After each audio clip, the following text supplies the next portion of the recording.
자, 안녕하세요. 오늘 10월 16일 목요일 엔비디아 같이 좀 살펴볼 거고요. 최근에 좀 이런 변동성을 보이고 있는데 일단 나쁜 소식은 매크로 이슈 때문에 이렇게 좀 급락을 했죠. 우선 나쁜 소식은 트럼프가 미국과 중국이 관세 전쟁에 돌입했다라고 하면서 베센트의 경우 만약 중국이 히토류 수출을 하지 않으면 미국의 100% 관세는 장기적으로 부과가 될 거라고 좀 경고를 했습니다. 자, 그러면서 주가가 이런 식으로 변동성이 나오고 있는데 근데 결국은요. 관세 100%가 양국에게 좋을 게 하나도 없기 때문에 결국은 협상에 도달할 것으로 보여진다라는 거죠. 하지만 이런 불확실성이라는 상황 자체가 매크로 환경에 영향을 주고 있고 그게 또 개별 주식인 엔비디아에까지 영향을 끼치고 있습니다. 하지만 이런 상황에서도 좋은 소식이 지금 나오고 있어요. 어떤 소식이냐면 첫 번째는 자, 10월달 금리 인하가 확정이다. 10월에도 금리 인하를 이어갈 것이다라는 게 확정이 됐고요. 두 번째, 이 양적 긴축이죠. 이 QT라고 하는데요. 이 QT 또한 몇 달 이내에 완전히 멈출 거다라는 소식입니다. 자, 긴축을 안 하게 되면요. 이게 시장에 돈을 풀 준비가 되어 있다라는 겁니다. 시장에 돈을 푼다는 게 뭐예요? 결국은 이 돈을 풀면은 유동성이 풍부하게 되면서 이런 주식시장 같은 위험 자산에 이 돈이 몰리면서 이 주식시장 화랑으로 갈 수 있는 그런 계기가 되기 때문에 지금 이 두 가지 소식이 굉장히 좋게 나오고 있죠. 그래서 여러분들 좀 집중하셔서 볼 필요가 있습니다. 자, 그리고 지금 속보로 뭐가 뜨고 있냐면요. TSMC 얘기가 나오고 있는데요. 실적 발표를 했습니다. TSMC의 순이익이 무려 전년 대비해서 39%나 폭증했다. 사상 최고라는 속보가 뜨고 있습니다. 이게 뭐예요, 결국은? 이 반도체, AI가 촉발한 이 반도체 거대한 수요는 AI에 대한 수요는 현재 진행형인 게 다시 한번 확인이 되고요. 자, 그럼 매크로 이슈가 점차 마무리가 되면서 이 엔비디아의 개별 호재라든지 모멘텀 부각되면서 다시 한번 주가가 움직일 것으로 보여진다라는 겁니다. 그래서 최근에 이 매크로 때문에 변동이 나오고 있지만요. 그럼에도 불구하고 엔비디아 같은 경우 여러분들이 또 가장 중요하게 보셔야 될 종목 중에 하나고요. 지금 뭐 고점 논란이 있긴 하지만 다시 한번 여기서 또 크게 움직일 수 있는 그런 중요한 구간이 지금 제가 봤을 때는 왔습니다. 그래서 다시 한번 강하게 움직일 수 있지 않을까. 기본적으로 저는 이렇게 생각을 하고요. 제가 왜 이렇게까지 말씀드리는지 헷갈리시거나 걱정되시는 분들은 영상 끝까지 보시고 기회 반드시 잡으셔서 여러분들 수익 극대화하는 데 도움 받아 가셨으면 좋겠습니다. 자, 본격적인 영상 시작 전에 구독과 좋아요 한 번씩 눌러주시고요. 구독이 부담스럽다라고 한다면 좋아요 누르는데 2초밖에 안 걸리니까 좋아요 한 번씩 눌러주시면 감사하겠습니다. 그리고 영상 하단에 댓글란이 있어요. 이 댓글란에 여러분들이 바라보는 이 엔비디아 목표 주가 한 번씩 좀 적어주시면 좀 감사하겠습니다. 왜 그러냐면 엔비디아를 처음 보는 초보 유저들이 여러분들이 남겨주시는 엔비디아 목표 주가를 보고 그래도 엔비디아가 굉장히 유망한 종목이구나 이런 걸 보고 매수에 동참을 할 수가 있거든요. 그래서 수급에 선순환을 가져올 수 있기 때문에 여기 댓글란에 여러분들이 생각하는 엔비디아 목표 주가 한 번씩 남겨주시면서 영상 바로 출발해 보도록 하겠습니다. 자, 여러분들 지금 TSMC 실적 외에 39%나 폭증했다라는 속보 외에도요. 지금 여러 가지 뉴스가 좀 뜨고 있는데 자, 여기 보시면 이 블랙록이죠.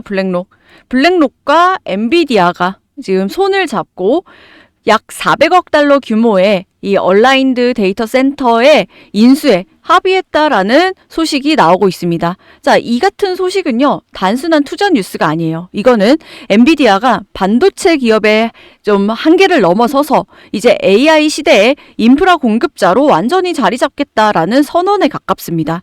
이 얼라인드 데이터 센터는요. 이 북미 전역에서 대형 데이터 센터를 운영하는 회사로서 AI 연산용 서버와 전력 인프라를 전문적으로 구축하는 기업입니다. 그래서 엔비디아의 장점이 GPU죠.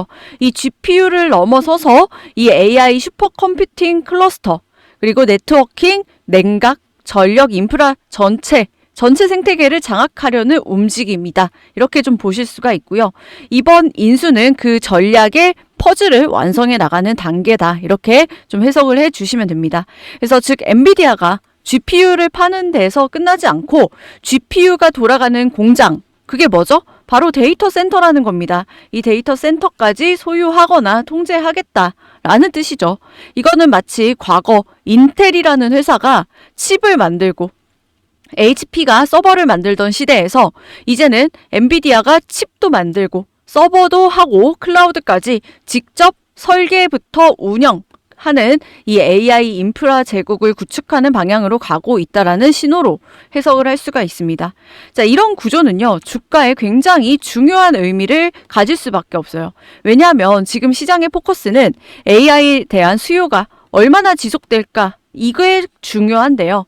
엔비디아는 이번 인수를 통해서 AI 수요를 공급 측면에서 통제할 수 있는 위치에 올라서게 된 겁니다.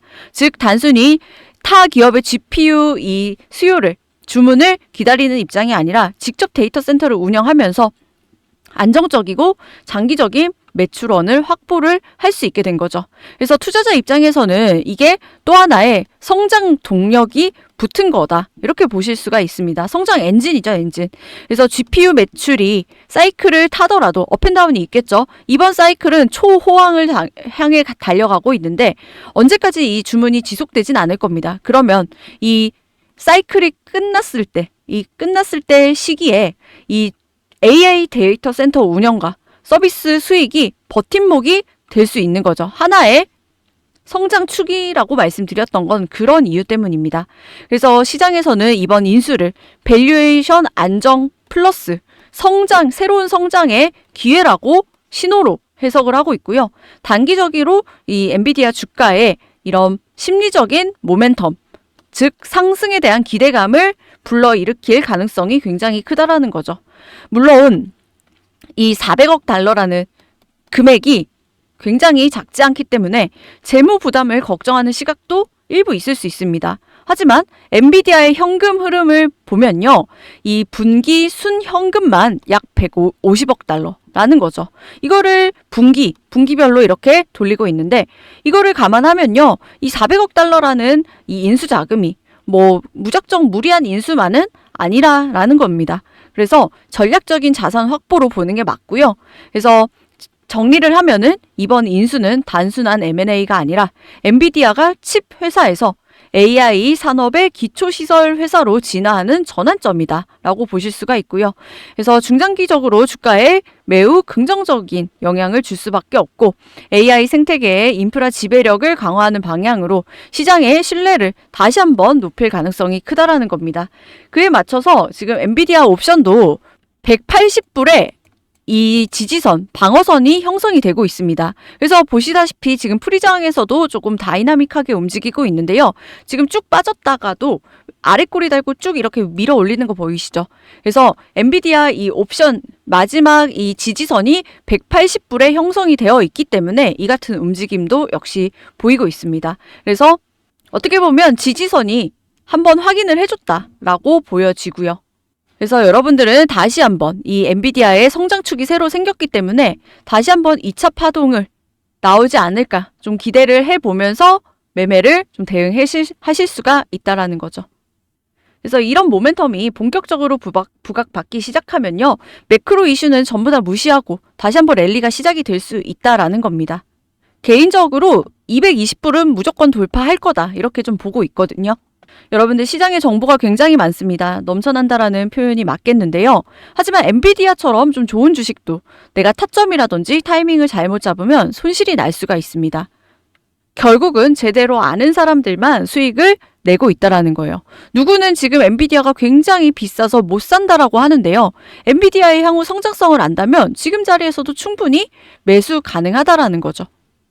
그런 가운데서 엔비디아가 조정을 받는데 왜 앞으로 올라갈 수밖에 없는지 좀 정확하게 이해를 하시면서 매매를 대응하신다라고 하면 이번에 수익 가져가시는데 굉장히 큰 도움이 되실 겁니다. 아시겠죠?